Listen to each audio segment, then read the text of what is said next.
Hello, welcome to the Green Room, DisrupTV. It's another wonderful Friday, and of course, here with my friend, and of course, my co-founder, my co-analyst, and in chief. I think that's where you are in the show, and of course, the disruptor, and of course, co-founder here. So we got Vala Afshar, we've got our amazing producer Elle, and of course, our guests. We introduced everybody in reverse order, and of course, one of the most interesting guests we kick off with is Lori. Lori, tell us about your new book a little bit, what you're going to talk about, and of course, where you're coming in from. You get 20 seconds. So. I'm coming in from Philadelphia, and I'll be talking about how we can move beyond the stereotype that's out there of an entrepreneur from my new book, Unstoppable Entrepreneurs. We definitely need that. And of course, I'm going to go to Denise. I'm going to go to Karen, and then of course, David. So Denise, where are you coming in from? What are we talking about today?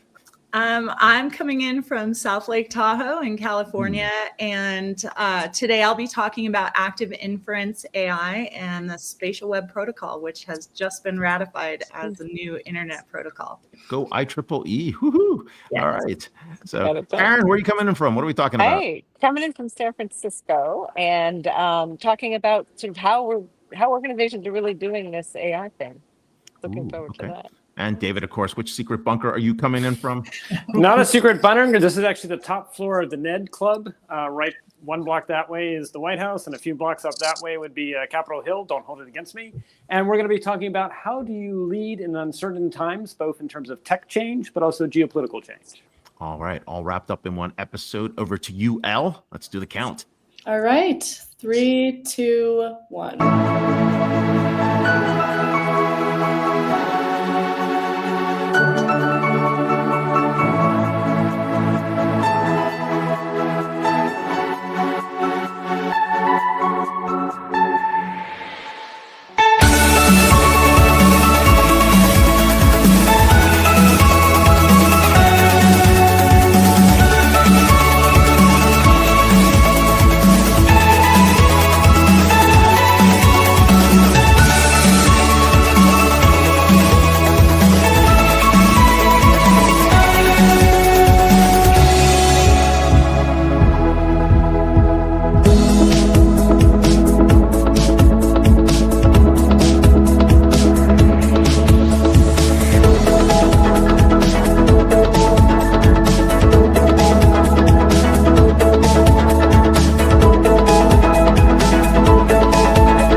Hello and welcome. Thank you for joining us on DisrupTV.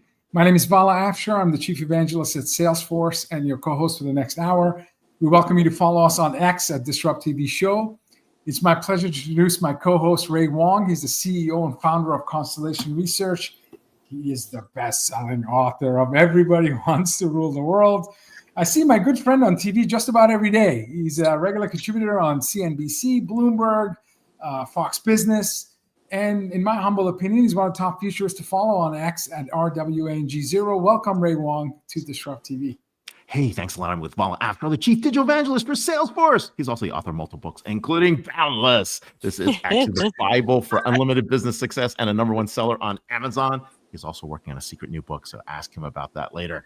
Executives around the world pay attention to every one of his inspirational, insightful tweets. When he's not hosting, keynoting, or leading events at Salesforce, you can find him speaking on business TV outlets such as Bloomberg, ABC, and other outlets, and of course, posting insightful analysis of this show and other thoughts on ZDNet. So not about us, about amazing guests, and of course, Vala, we've got a great panel to kick off one of the hottest topics in AI. Who do we have today? And it's a panel format, so please allow me to introduce all our three guests before we have our next 30 minutes of conversation. Karen Silverman, CEO and founder of Cantellus Group. Karen's leading global expert in practical governance strategies for AI and other frontier technologies. As CEO and founder, Karen advises Fortune 50 companies, startups, consortia, and public sector on how to manage cutting-edge technologies in a rapidly changing policy environment. Karen's expertise is formed by more than 20 years of practice and management leadership at Latham & Watkins LLP, where she advised global businesses in complex antitrust matters, mergers and acquisitions, governance, ESG, and crisis management. Karen serves on the ABA Task Force on the Law and Artificial Intelligence, was a World Economic Forum Global Innovator, and a member of the Expert Network and an SME on the Business Roundtable. Karen sits on the Fast Company Impact Council and serves on the board of AIEDU and Not for Sale, and sits on the advisory board of Legal Momentum. Welcome, Karen, to DisrupTV. And I had to cut your bio short because we're only an hour. You got through all of that. Well, thank you. I'm exhausted, but thank you. My goodness, our guests have done so much. My imposter syndrome kicks in. Okay, next we have Denise Holt, founder, CEO of AIX Global Media.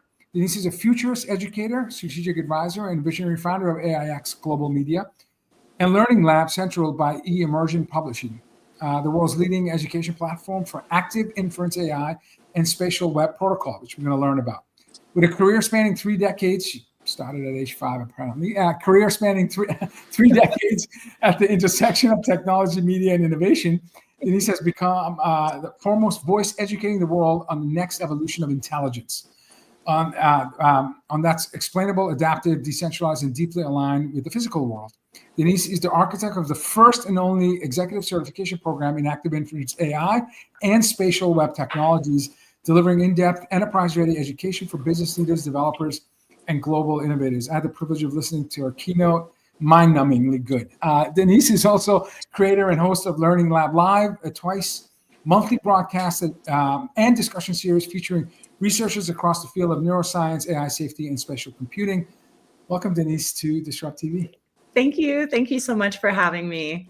Our pleasure. Our pleasure. And of course, if this was Saturday Night Live, David would have his, jacket with the number maybe 25, not just 5. Dr. David Bray is a distinguished fellow and chair at Accelerator at Alfred Lee Loomis Innovation Council and nonpartisan Henry L. Stimson Center. David is principal at Lead Do Adapt Ventures and also serves as executive director for People-Centered Internet Coalition, chaired by one of the co-founders of the internet, Vint Cerf, great friend of ours. Business Insider named David one of the top 24 Americans who are changing the world under 40 and was named a young global leader by the World Economic Forum. Welcome back, Dr. Bray, to DisrupTV. Humbled to be here, Vala and Ray. We're going to have fun. And you dressed up again for our show. I wore the tie just for you all, exactly. So yes. Yeah, no, there's these private clubs have no dress dancers. Vince Cerf is rubbing off on you. Vince Cerf. Yeah, Vince Cerf is rubbing off. I'm trying to do the best I can. It's not a 3-piece suit, but I'm trying. You need the best. We got to get to the best. But hey, let's go to Karen. What are you seeing organizations and countries do when it comes to the state of AI adoption? Are they lagging? Are they out of money? Do they have the right policies? Are people just confused? Or like, let's get going? So what's the state? Some of all of that, right? I mean, it's what's interesting is I've never seen so much motivation in the crowd. Like they're trying to do the thing, and in trying to do the thing, they're discovering how hard it is to do the thing. It's a little expensive sometimes to do the thing. So getting budgets aligned, getting people aligned, doing some of the less glamorous work of getting their data sorted, but they're getting at it and they're getting after it in a way that's new. I will say that I think the results are still a little bit lagging. So we're seeing a lot more energy in the effort, but we're not seeing the metric showing up on the other end just yet, but we will. And that'll be another interesting conversation we can have, later in the hour. But how this shows up is turns out to be very specific to each organization, right? There's not a binder that tells you how to do it, and they're all sort of figuring that out. So that's step one. That's where we're at, and that's true in public sector too, with slightly different sort of objective sets and prime objectives, but the athletic event is the same on the public sector side as it is on the private sector side, and in the adoption, and how do you get to rapid adoption, and how do you do the successful adoption?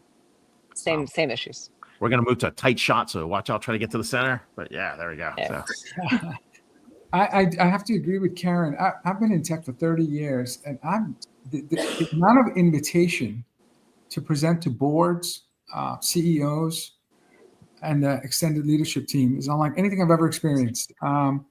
There's really I feel zero resistance in terms of the unquenchable thirst and appetite these leaders have in terms of understanding what the impact of AI on their business, and so it's unlike anything I've ever experienced. Which sense of responsibility, like as a CEO of an advisory firm, I can imagine. I mean, you're in front of the most important companies and business leaders, and we're talking about technology and implications. And some of it, I don't have the answers. To be honest with you, the experts of yesterday are not the experts of tomorrow, in my opinion. So you really have to be curious.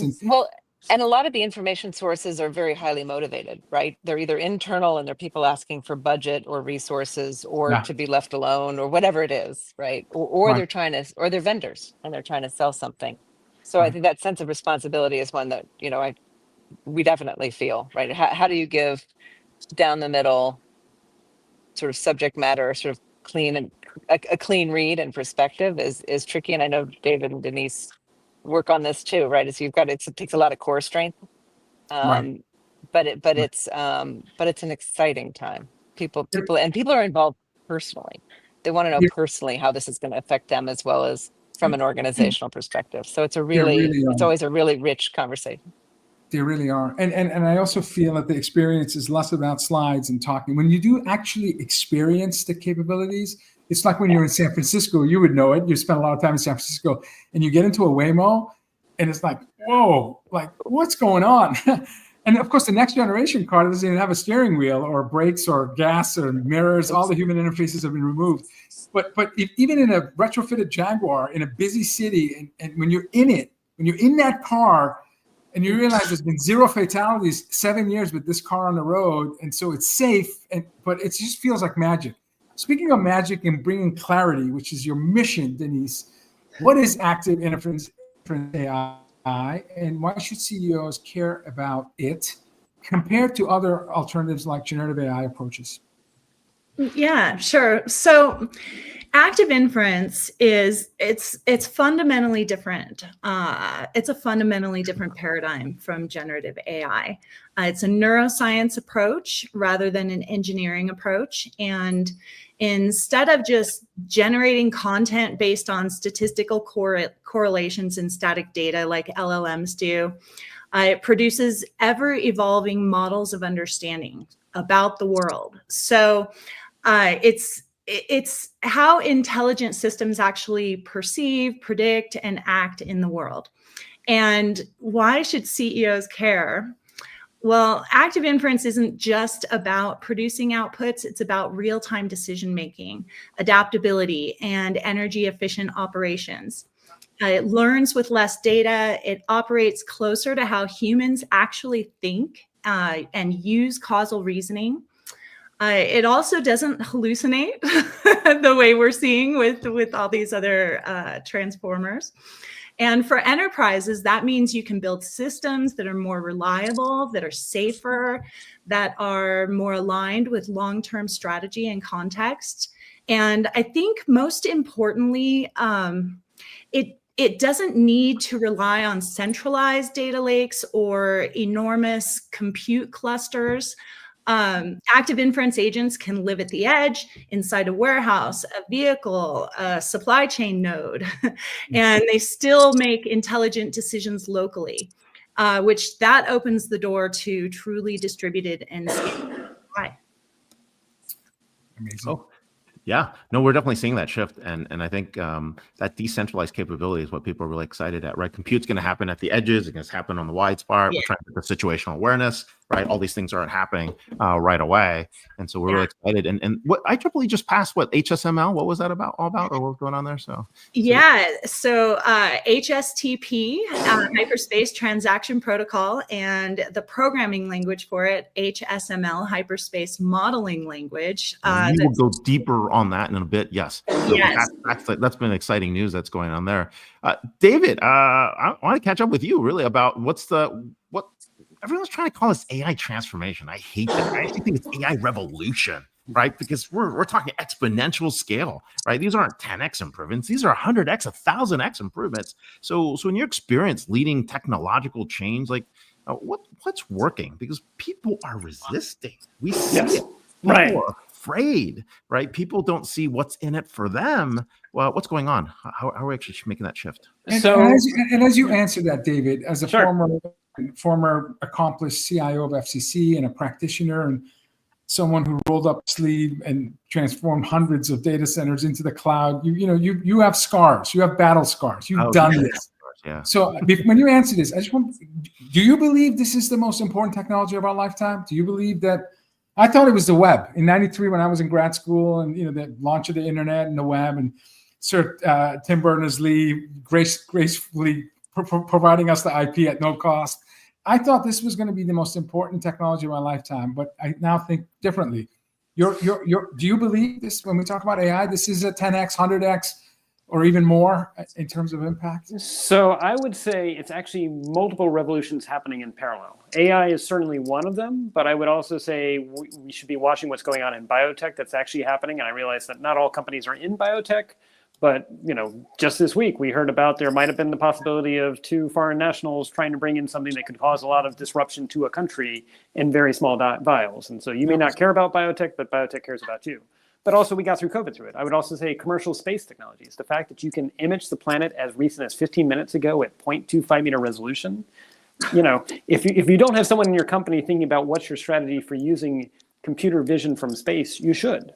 Yeah. And then there's AI. So I would say there's multiple revolutions happening. And I would say that's what makes this even more game-changing than the internet, because the internet was just one revolution. The combinatorial effect of all these. 100%. And that's why people are feeling anxiety. That's why they're feeling disruption. They're wondering what the future is their job.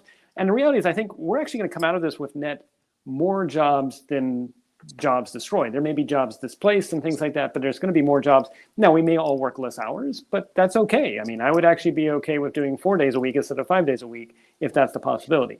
I would say navigating the moment. 7 days a week and you love it. Who are you kidding? Well, but so that gets an interesting key point. There's what we do as our vocation that pays the bills. And then there's avocation. I know you do stuff, Vala, that you do for free because it gives you a sense of purpose. And so much of not just US, but Western society puts your identity on your job, when in fact, I think we need to do it on your purpose, whether that's actually a paying job or something that you're giving to the community.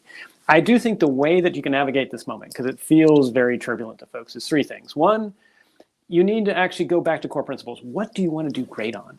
Everything else is secondary. And the trouble is people haven't taken the time to evaluate. They're still trying to do a lot of legacy stuff. I mean, when I went to the FCC, half the battle, if not more, was actually saying, what are we going to turn off? What are we going to let go? We don't need to be maintaining these systems ourselves. We need to move to something else. And I want to channel, unfortunately, Sue Gordon got tied up, but I want to channel also national intelligence background, which is too, you have to figure out what do you want to do well, because you can't do everything great, and you have to actually do that priority. So I would say the biggest thing that companies can do right now, figure out what you want to do well and then reinforce that, but then also let go of baggage. That will make it so that you can move with agility.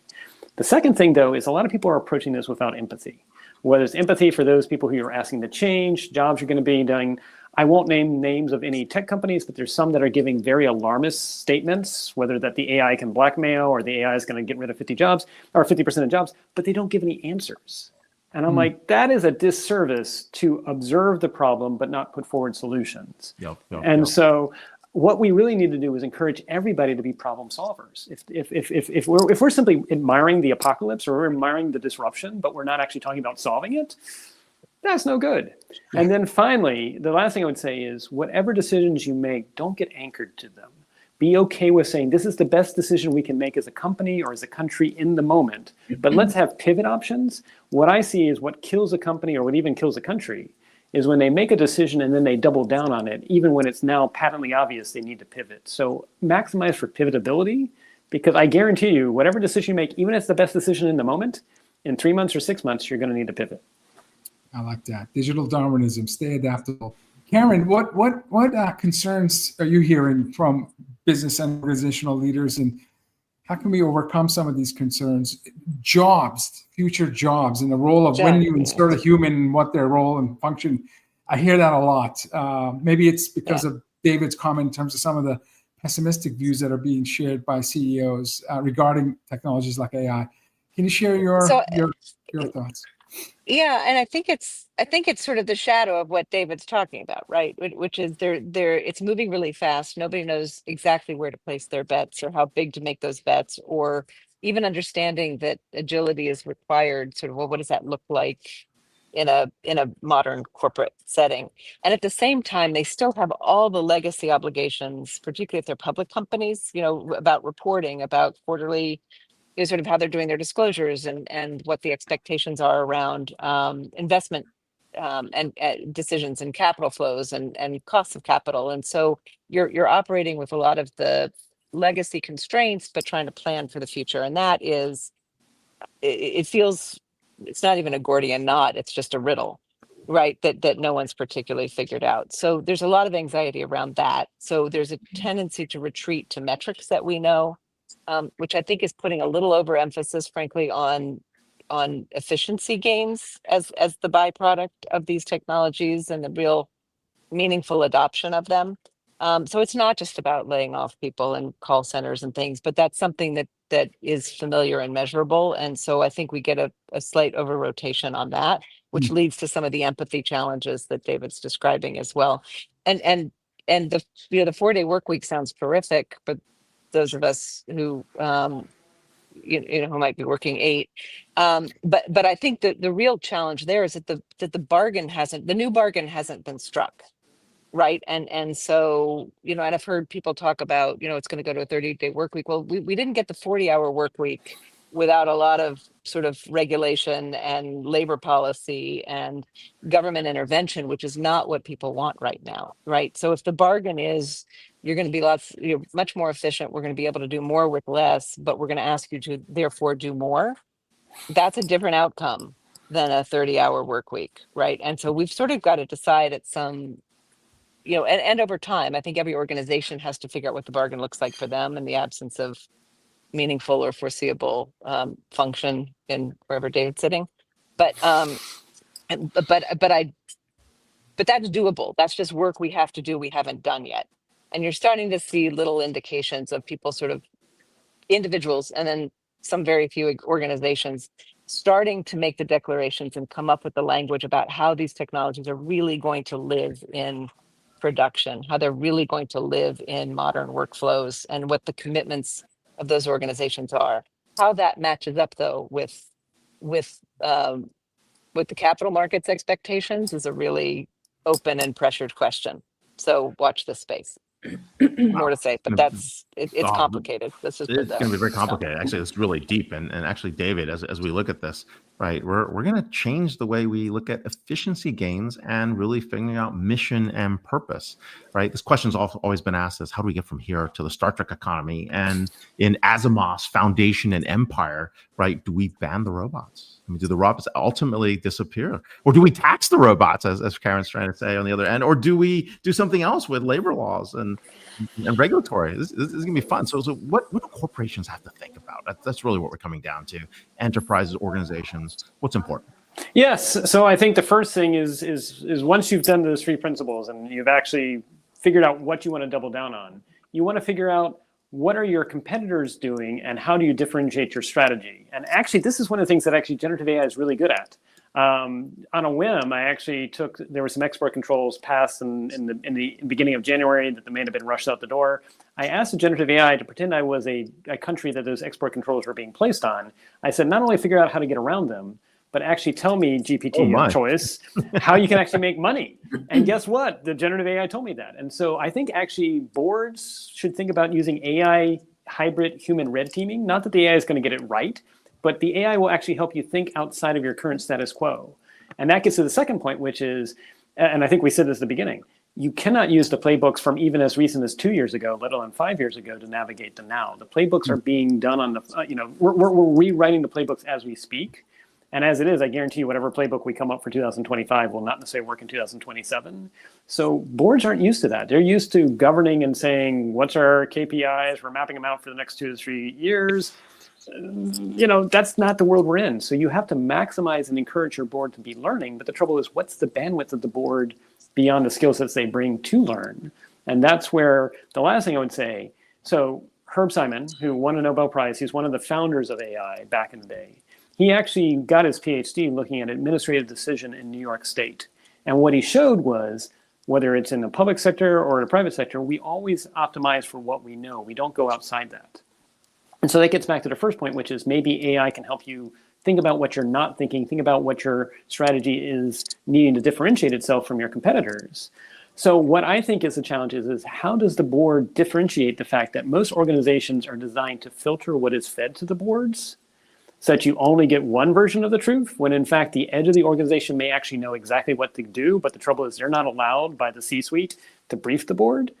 I think the board needs to actually say, what is the edge of the organization telling us, and how do we then triangulate whether or not it's something that we want to double down on or stop doing? Because the reality is if you're waiting for just the C-suite to help advise the board, they're limited just because of the sheer numbers, whereas the edge of the organization is already seeing what you need to do today. Yeah, innovation opportunities always are at the edge, no question. So when you have this convergence of uncertainty, political, economic, technology, and this is what we're going through, as Karen said, resilience and courage, you need to be able to learn based on first principles. And Denise, you've been carrying the flag for active inference AI.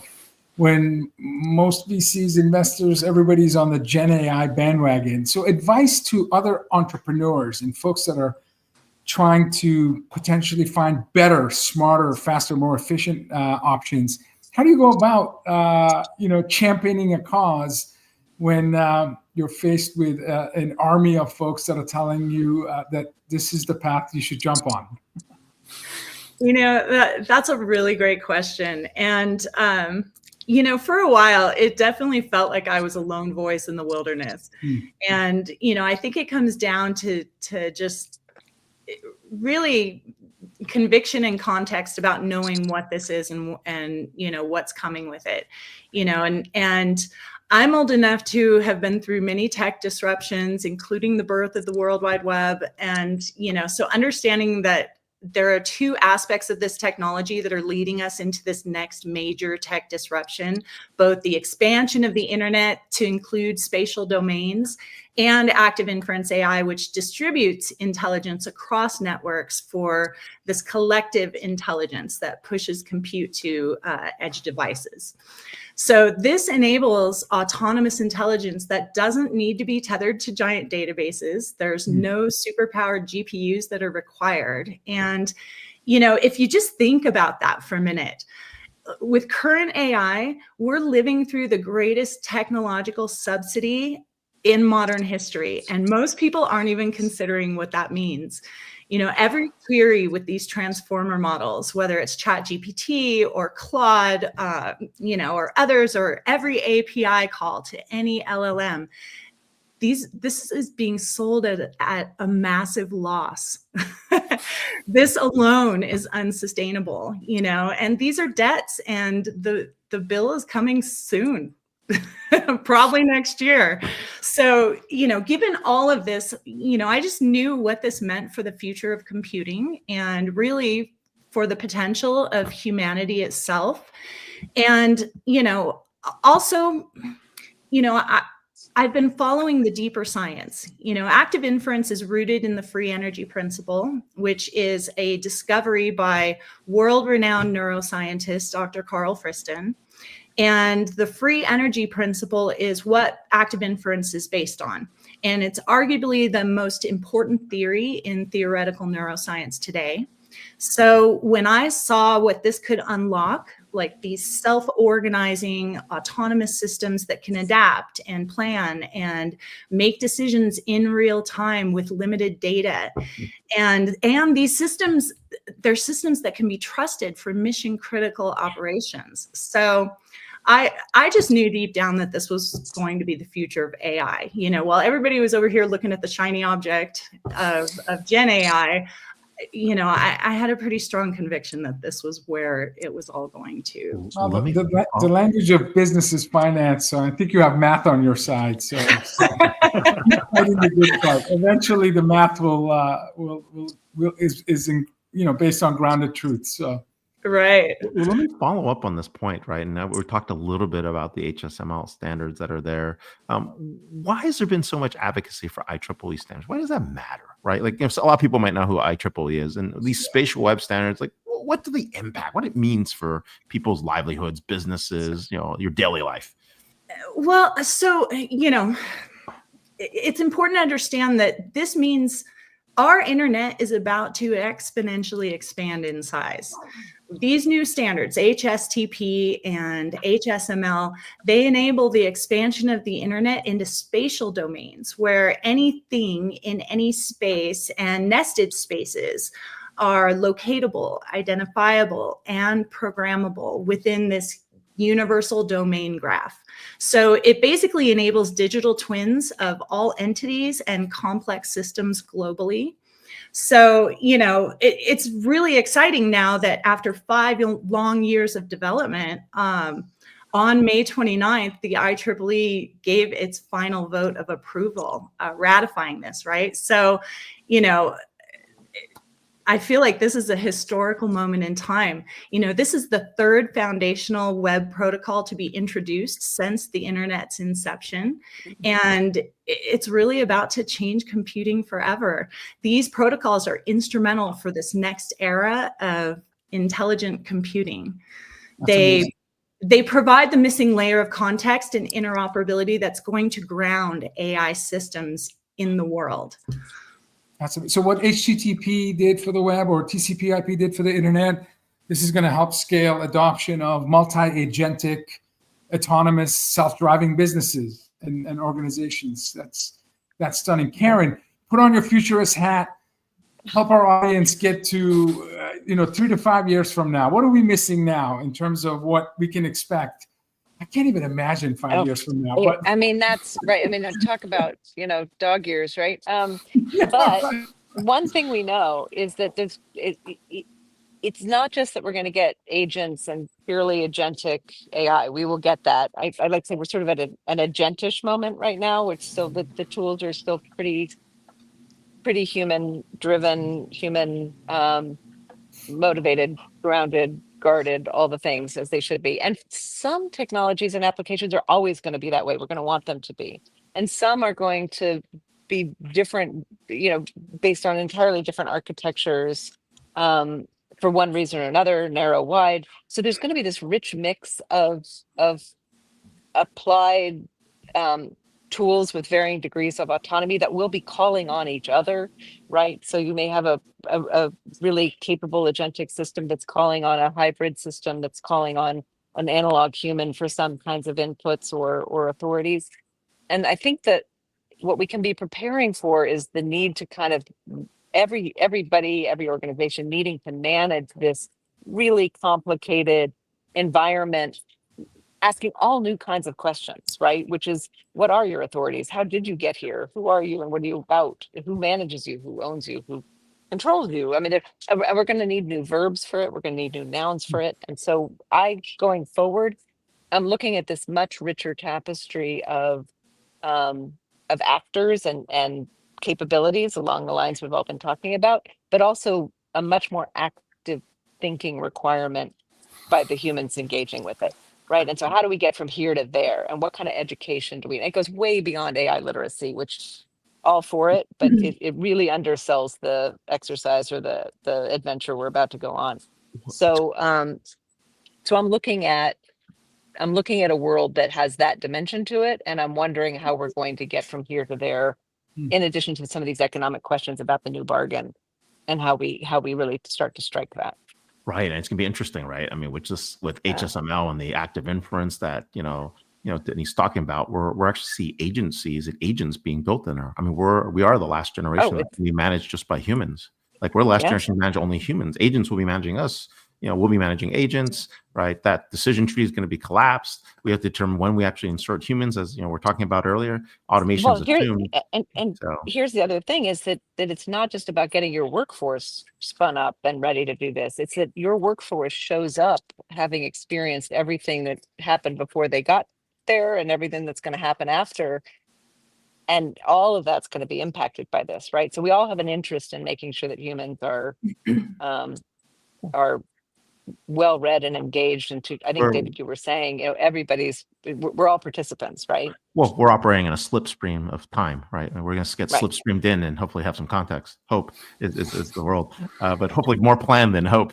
Invest, please. So David, what is the decision-making process that you found most effective when people are trying to figure out how to deal with this change?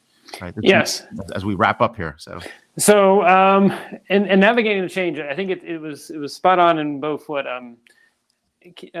Karen was saying, but also what Denise was saying, in the sense that as we look at this world, it is, again, you got to recognize you are in a slipstream of time, and the decisions you make now will create the next. And it will actually have an outsized influence in terms of the next. Now, the good news is you can maximize for pivot speed. So the 3 things you need to do is, first, establish outside independent voices that have the permission to speak truth to power and tell you you're doing something crazy, you're doing something stupid, you're doing something bad. Because the reality is none of us have all the answers. It's about collective intelligence. Collective intelligence, including humans and machines. How can we make better decisions together? But if you do not create, whether it's your personal board of advisors or outside independent people that can tell your company that you're doing something stupid, you will do something stupid. So that's the first thing.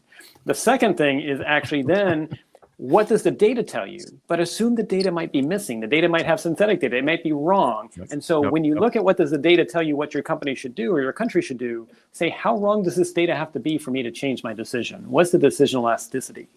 And then again, finally, I'm going to double down on pivot, pivot, pivot. Whatever decision you make, have a backup plan, have a pivot plan, because guess what? You may be making it based on decision today, and then tomorrow, I mean, I'll just give a very small example. Literally, I went out to go to a NATO event this week, but on Friday, I was getting pushback from individuals that were being nameless saying, what effect will small drones ever have on the battlefield? We don't think small drones will actually ever have an impact. I was trying to convince them it was. They said, warfighters are expensive. They deserve expensive, exquisite technologies. And then, of course, we know what happened over the weekend. And so somehow they're now quiet. But again, I raise that because you may make decisions based on the best possible data you have. And then you find out tomorrow the world changes. So pivot, pivot, pivot. But again, it's really about making sure you have those people that can tell you're doing something stupid or silly, those outside independent voices. And then what does it say? But how wrong is it? And then finally pivot. Yes. Well, again, I mean, this Ray will call me up, Paul. Stop doing this. Yeah. Ray's been doing it for the last 15 years. I mean, we all need more supportive truth tellers. I yes. So real quick, we're gonna wrap out lightning round. Karen, Denise, David, more optimistic or less optimistic about AI going forward in the next year? So Karen, Super optimistic about AI, less optimistic about humans unless we get our act together. David, go ahead. Super optimistic about certain flavors of AI, including active inference. I think generative AI has its uses, but I think a lot of things that we've been sold will not pan out. I'm optimistic about humans only because under pressure is when we do our best. We need the aliens to invade us. Denise, go ahead. I'm very optimistic about all of it. I feel like the technology that's about to unfold is going to enable us to use all of these emerging technologies in a very secured and safe environment. So I am very optimistic. The spatial web is here, and we're all going to be part of it. So very, very cool. All right, well, very cool. The future is created by the optimists. So I'm very happy with all your answers. Best way to predict the future is to create it. Let's all be problem solvers in creating it. Thank you. Yes, thank you, Karen Silverman, Denise Holt, David Bray. Thank you for being here. Of course, sharing us with us on this AI segment. So happy Friday. Happy Friday. Bye, everyone. Thank you, everybody. Thank you. Cheers. Woo! Look at that. Yeah, that's amazing. This is the perfect time for all gender, ethnicity, experience to consider themselves as potential unstoppable entrepreneurs. And so that's our next guest. This is where we bring up the cleanup hitter spot where a big brain comes and hits a grand slam. Lori Rosenkopf, author of Unstoppable Entrepreneurs, 7 Paths for Unleashing Successful Startups and Creating Value Through Innovation. Lori is the Simon and Midge Paley Professor at the Wharton School of the University of Pennsylvania. As Vice Dean of Entrepreneurship, Lori serves as Wharton's Faculty Director for the Venture Lab, birth of innovation at the institution, Penn's home for student entrepreneurs, and also their San Francisco campus, home of my company's headquarters, and the capital of AI in the world, I would argue. In a prior role as Vice Dean of Wharton's undergraduate division, Lori introduced a new curriculum and developed experiential classwork in the tech sector. During that time, Lori was named a Best Undergraduate Professor by Poets and Quants and has received multiple awards for her teaching, including Wharton's prestigious David Hawk Award for distinguished teaching. Lori has published more than 30 articles plus. I need to, I'm sure, update my info on technological communities and social networks and top management journals. And she's a fellow of the Academy of Management. Congratulations on your new book, which was published just last month. Welcome, Lori, to DisrupTV. Thanks. It's great to be here, guys. Great to have you. We're happy to have you here. And, when I'm not munching on food trucks on the Penn campus on Spruce Street, I am camping out, trying to figure out what's going on at Wharton. Wharton's one of the hottest spots. So entrepreneurship, right? We love it. It's hard. It's like when I see like those chef shows and you're like, oh my God, this is such a tough business. Why are you getting into it? And then you see people get excited, right? That is entrepreneurship, especially not just in the tech world and other places. Why write about the unstoppable entrepreneur? What inspired you to get there? Well, I wrote the book because role models really matter. And we're seeing a world where we're just deluged with this stereotype. The media is feeding us information about the same small group of entrepreneurs, right? They're typically college dropouts in many cases. They get venture funding. They build unicorns. They're in tech. They build great personal wealth as well as corporate wealth. We're depending on them for philanthropic purposes. We could argue about whether that's good or not all day. But what I found in my role at Wharton, working with so many students and alumni who are doing entrepreneurial things, was that these weren't necessarily the right role models. They've done great things, but the people I work with are in so many different industries, doing entrepreneurial things along so many different pathways. And they're demographically diverse. And so I wanted to put out there a set of examples of people who were creating value through innovation so that anyone, wherever they are in their personal journey, could be inspired to be more entrepreneurial. This is the definitive roadmap to getting to entrepreneurship that is not just about tech. And that was the thing that came across for me. Sorry, Vala, go ahead. So. Yeah, first of all, again, congratulations to your first book. And given your illustrious career, you have 10 books in you. So obviously there was a deep desire, something that motivated you to pen your incredible experience as an incredible educator and innovator. I'm an immigrant refugee. And so when I look back at my career, for whatever reason, I never had the guts, the courage to be an entrepreneur.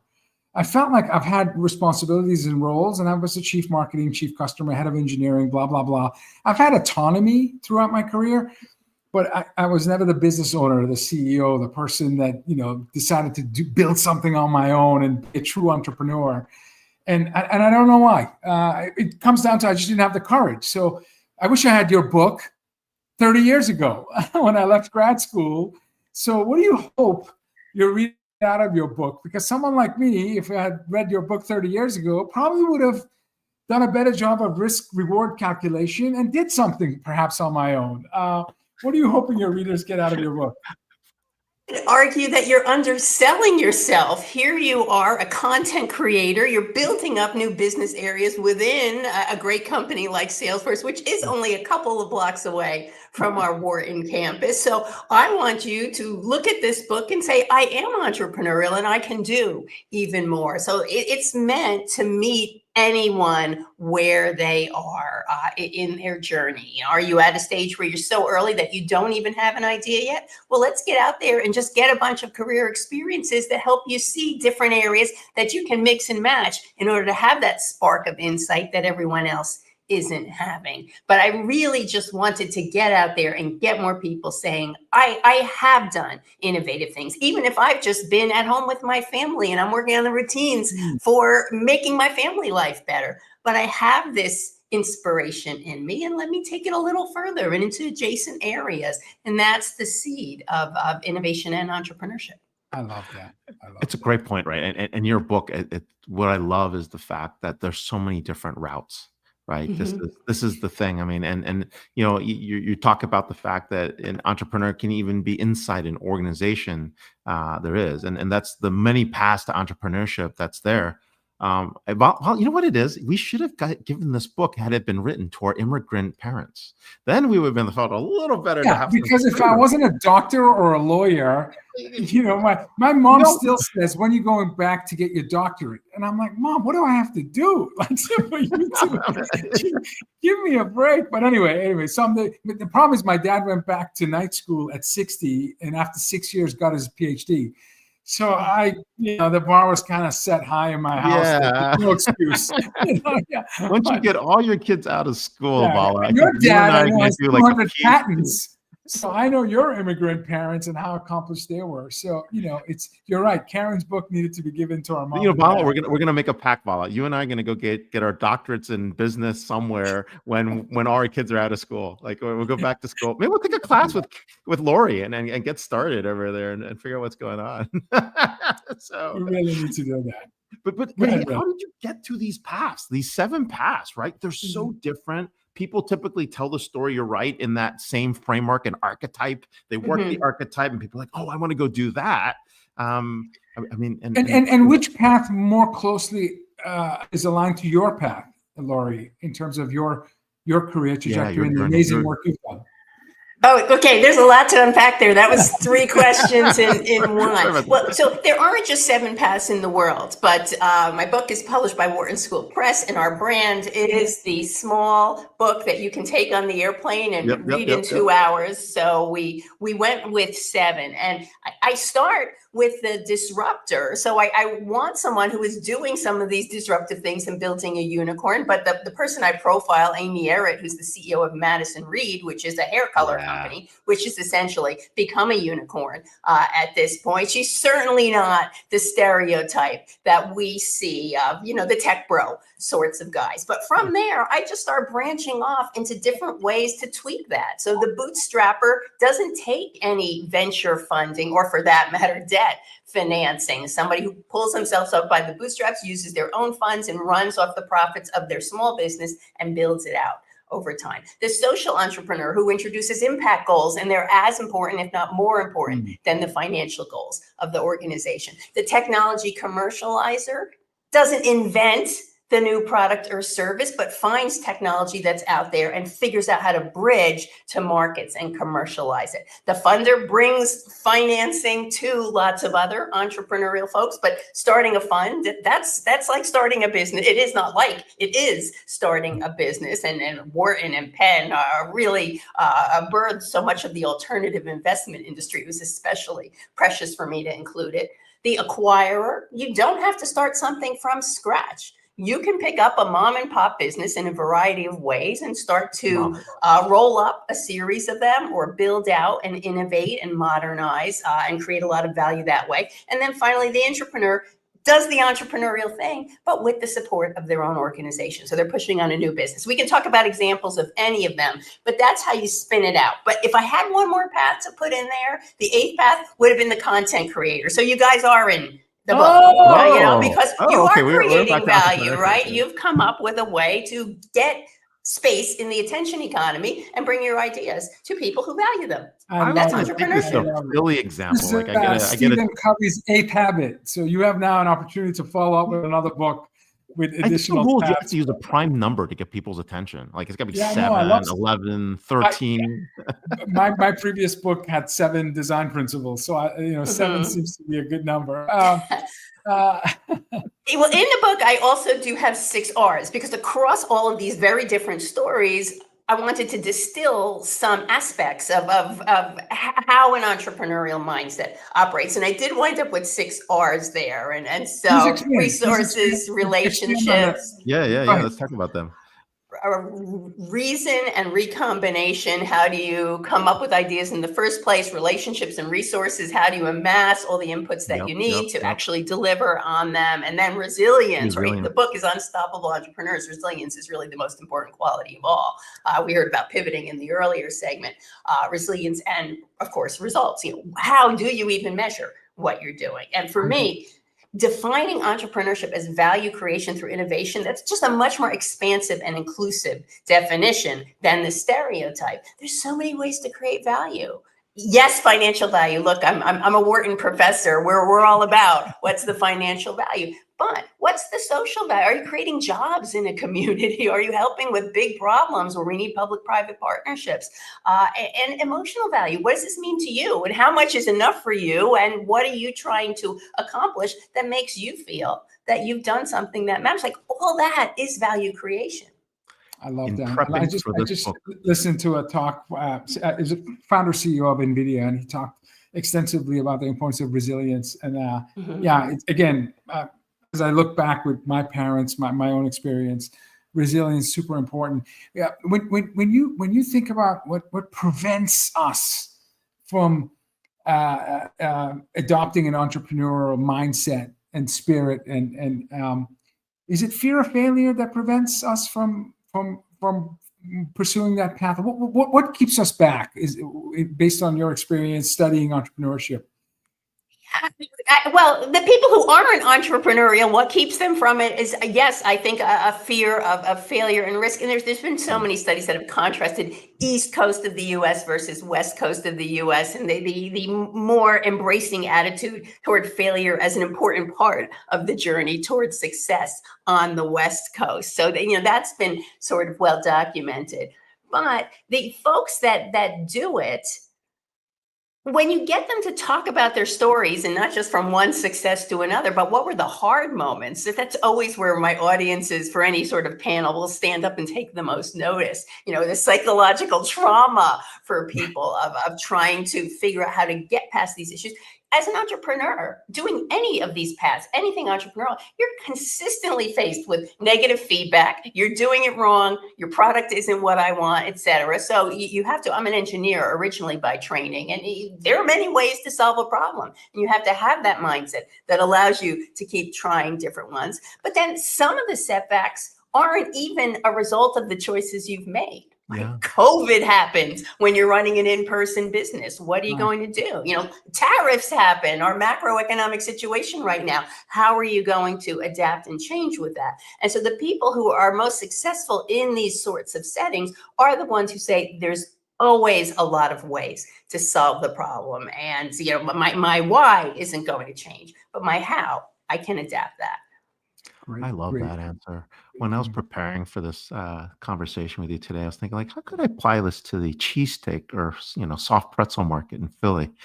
And I was walking through it, and it was actually interesting. But then I realized that last piece that was so important, even after your R's, was that conversation about the wisdom of experience. Right? There's something there still, despite all the cool stuff that there is. You don't want it to be a negative impact, but there's some data points and signals there. And I loved how you tied that towards the back of the book. I'm thinking if I'm Pat's or Gina's or D'Alessandro's or Chubby's Steaks, what would I do differently, right? To change that marketplace. And so that wisdom of experience, talk a little bit more about that, because I'm afraid we would run out of time and not get to it, but it's how you end the book ish. I think this was the end of the book you're talking about. Well, it is really interesting that people who are doing entrepreneurial things continue to do it and get better at doing that over time, because they've had certain experiences that have taught them perhaps a better process for selling. As an example, so much of entrepreneurial activity is about selling not just your product, but to investors and to the talent you want to hire and the like. People get better at that. There is research that suggests that venture capitalists are more drawn to entrepreneurs with prior experience. It doesn't mean someone who hasn't done it before can't get funding and won't be successful, but the likelihood of success gets a little higher. And the other thing is, for me, one of my R's is recombination. The idea that the more that you have a series of different experiences, it allows you to see opportunities that others might miss. Quick example, my entrepreneur, Jackie Reeses, originally a banker, finds herself at Square, the little white point of sale terminals where you stick your credit card in. We had the founder on our show. Yes. Amazing. And so she joins pretty early on. And because she was a banker previously, she recognizes that all the data that's going into these terminals can be used to assess whether a small business is a good credit risk. Because she was a banker, right? Nobody else is thinking about that. They're a hardware company making point of sale terminals, but it's her previous experience that allows her to see that. And she says, let's build a bank at Square. She gets Jack Dorsey to sign off on it. And they built Square Financial Services, which is now a wholly owned subsidiary of Block. They got a charter to do this, unheard of.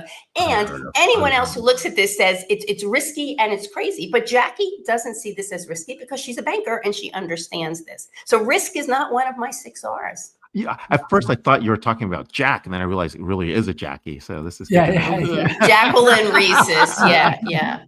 So Um, Lori, tell us about Venture Lab. How has it changed over the last years, the last 5 years? You know, Well, is the it's innovation interesting. velocity faster? Like, what's notably different? It's really interesting that you say 5 years, because it was about 5 years ago that we started calling our entrepreneurial programs Venture Lab, because it sounded very modern. Prior to that, we were Penn Wharton Entrepreneurship, and before that, we were Wharton Entrepreneurial Programs. So we've existed for 50 years, first just at Wharton, but then recognizing you want the whole university, because like so much of the cool technology is being developed in the med school and in engineering, digital humanities, and the like. What do we see? I'll say not even over a 5-year period. We've grown tremendously because new brand, new building, lots of interest in supporting student entrepreneurs. That's been super exciting. But even over the longer span, I've been at Wharton over 30 years now, we really see more interest in a social entrepreneurship bent. And I want to be careful in how I use that word, because sometimes people hear that and say, oh, it's a nonprofit. If I say I'm a social entrepreneur, I don't know if I want to use that label, because people might think I'm just doing something small and I want to build a high growth business working on important problems. If we ask our students, are you a social entrepreneur? 1 in 7 will raise their hands. But if we say to them, are you including impact goals side by side with your financial goals? 70% of them will say, of course I am. So we've seen this shift from a student body that 30 years ago was sort of the, like think Wall Street, the movie, as the stereotype, greed is good, to a bunch of students who will say, Lori, your generation messed a lot of things up that we got to work on. And we're working on climate tech. We're working on representation issues. We're working on so many of the big SDG goals, right? Sustainable development goals.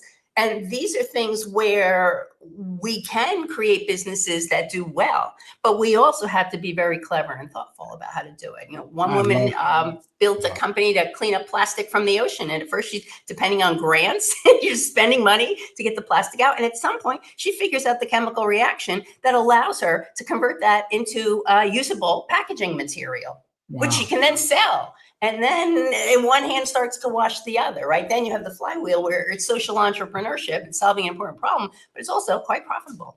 Values create value. That's awesome. I remember doing a class with Kevin Warbach, I think, at Wharton. And Supernova, that's what it was. It was something like that. I can't believe you've been there 30 years. That's amazing.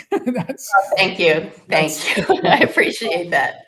Cool. I was actually going to be SMTP at Wharton. I got in, and it was my first choice. And I was like, hey, this would be cool to be engineering, business, get a 5-year degree.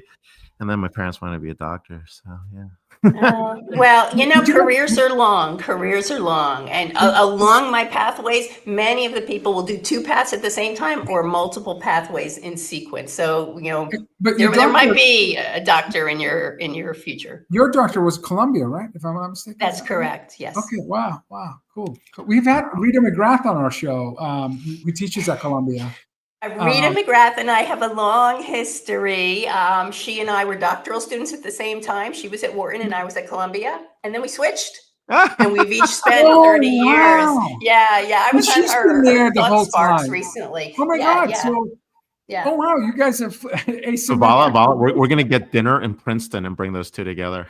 Oh, that would be a lot of fun. Last time I was there, we had dinner with Rita, and she's terrific. She's one of our favorite. One of our favorite big thinkers. We're really excited to have you here. Congratulations on the book. For folks that haven't had a chance to pick it up, get this book. Author, Unstoppable Entrepreneurs, 7 paths with an extra bonus one for unleashing successful stars and creating value through innovation. Definitely must read. And of course, there is no archetype for entrepreneurship in an industry. It is everywhere around us. And more importantly, definitely check it out. So thank you so much. Content creators. Yes, we're content creators. Yeah. That's my weekend label. I'm going to tell my kids when I hang up, I am an unstoppable entrepreneur. Let me tell you why. Absolutely. It's been great to chat with you too. It's really nice to get to know you. Thanks for having me. Our pleasure. Thank really you so appreciate much. It. Congrats again. Yeah. Wow. I feel unstoppable after talking to Lori. Hey, we are. We could be. We could be. We're episode 400 something here. This is crazy. We are.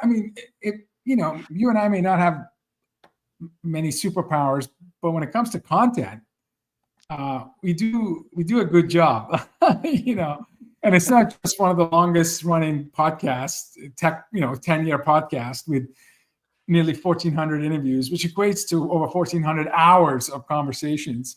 But we've got a couple of books under our belt, and thousands of articles, and millions of social media posts. Anyway, yeah, content is good.